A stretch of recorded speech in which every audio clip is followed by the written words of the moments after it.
जिस दिन तुम्हारे भीतर प्रेम पैदा हो जाता है,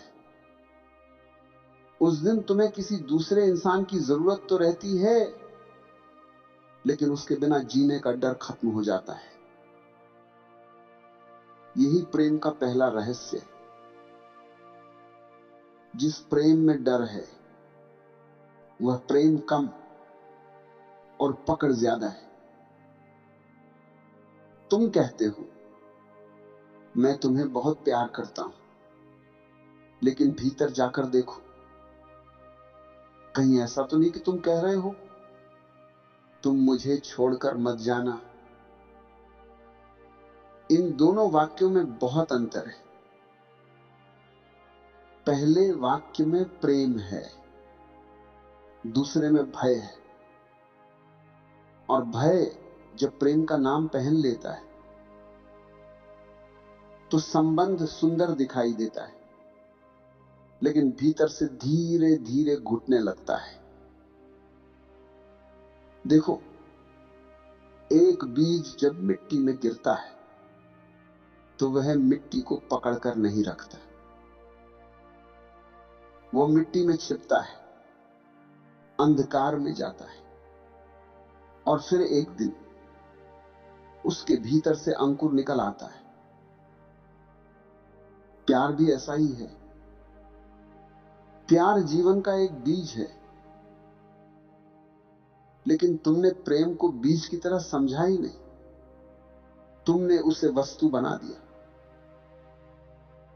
तुम कहते हो, मुझे प्यार चाहिए, जैसे कोई दुकान पर जाकर कहे, मुझे 1 किलो प्यार दे दो। प्यार मांगा नहीं जा सकता, प्यार पैदा किया जा सकता है। और यह अंतर समझना बहुत जरूरी है।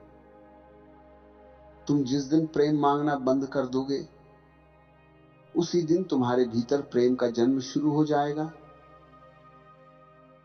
क्योंकि जो व्यक्ति लगातार कहता है, मुझे कोई प्यार करे, वह अभी भी अपने भीतर खाली है। और जो भीतर से खाली है, वह दूसरे से जितना भी प्रेम मांगे, उसकी भूख खत्म नहीं होगी। आज कितने संबंध इसी भूख पर टिके हुए हैं। दो लोग मिलते हैं, दोनों के भीतर खालीपन होता है। एक कहता है, तुम मुझे पूरा कर दो। दूसरा भी यही कहता है, तुम मुझे पूरा कर दो। अब दो अधूरे लोग मिल गए और दोनों एक दूसरे से पूर्णता मांगने लगे। फिर कुछ दिनों तक सब सुंदर लगता है। सुबह फोन, रात फोन, हर बात में याद, हर क्षण में उत्साह। फिर धीरे धीरे वास्तविकता सामने आती है। एक दिन संदेश का उत्तर देर से आया, मन में प्रश्न उठा, तुम बदल गए हो। दूसरे दिन फोन नहीं उठाया गया। अब प्रश्न और बड़ा हो गया, क्या तुम्हें कोई और मिल गया। फिर जांच शुरू हो जाती है, कहां थे, किसके साथ थे, किससे बात कर रहे थे, मेरा फोन क्यों नहीं उठाया। और जहां प्रेम होना चाहिए था, वहां धीरे धीरे पहरा खड़ा हो जाता है। तुम इसे प्रेम कहते हो, लेकिन प्रेम पहरा नहीं है। प्रेम स्वतंत्रता है। जिसे तुम प्रेम करते हो, उसे सांस लेने की जगह दो, उसके पास अपना आकाश रहने दो। उसकी अपनी मित्रताएं हो, उसकी अपनी चुप्पी हो, उसके अपने सपने हो, और तुम्हारे भीतर इतना भरोसा हो कि उसकी स्वतंत्रता तुम्हारे प्रेम को कम नहीं करेगी। यही प्रेम की परिपक्वता है। लेकिन तुम डरते हो। तुम सोचते हो, अगर मैंने उसे स्वतंत्र छोड़ दिया, तो वो मुझे छोड़ देगा। मैं तुमसे कहता हूं, जो केवल तुम्हें बांधकर तुम्हारे साथ रह सकता है, वो तुम्हारे साथ है ही कहां। वह तो तुम्हारी जंजीर के साथ है। और जो स्वतंत्र होकर भी तुम्हारे पास लौटता है, उसका लौटना प्रेम है। प्रेम का अर्थ यह नहीं कि तुम किसी को अपना बना लो। प्रेम का अर्थ है तुम किसी के साथ इतने सहज हो जाओ कि उसके होने पर धन्यवाद हो, और उसके न होने पर भी भीतर घृणा पैदा न हो। ये बहुत कठिन है, क्योंकि हमने प्रेम सीखा ही नहीं। हमने स्वामित्व सीखा है। हम कहते हैं मेरी पत्नी, मेरा पति, मेरी प्रेमिका, मेरा प्रेमी, मेरा आदमी, मेरी लड़की।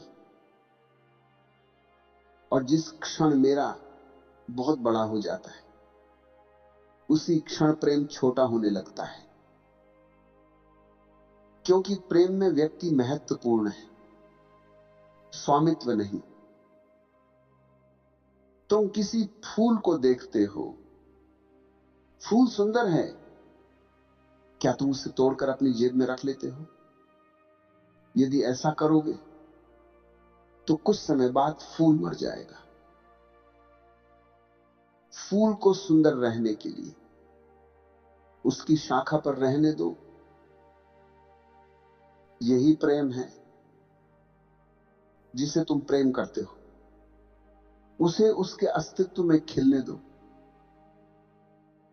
तुम्हारा काम उसे बदलना नहीं है, तुम्हारा काम उसे समझना है। तुम अक्सर कहते हो मैं उसे बदल दूंगा। यहीं से संबंध में युद्ध शुरू हो जाता है। तुम चाहते हो कि दूसरा तुम्हारी इच्छा के अनुसार हो, दूसरा चाहता है कि तुम उसकी इच्छा के अनुसार हो। फिर दोनों प्रेमी नहीं रहते, दोनों एक दूसरे के सुधारक बन जाते हैं। और सुधारक के हाथ में प्रेम बहुत देर तक जीवित नहीं रहता। प्रेम किसी को सुधारने की परियोजना नहीं है।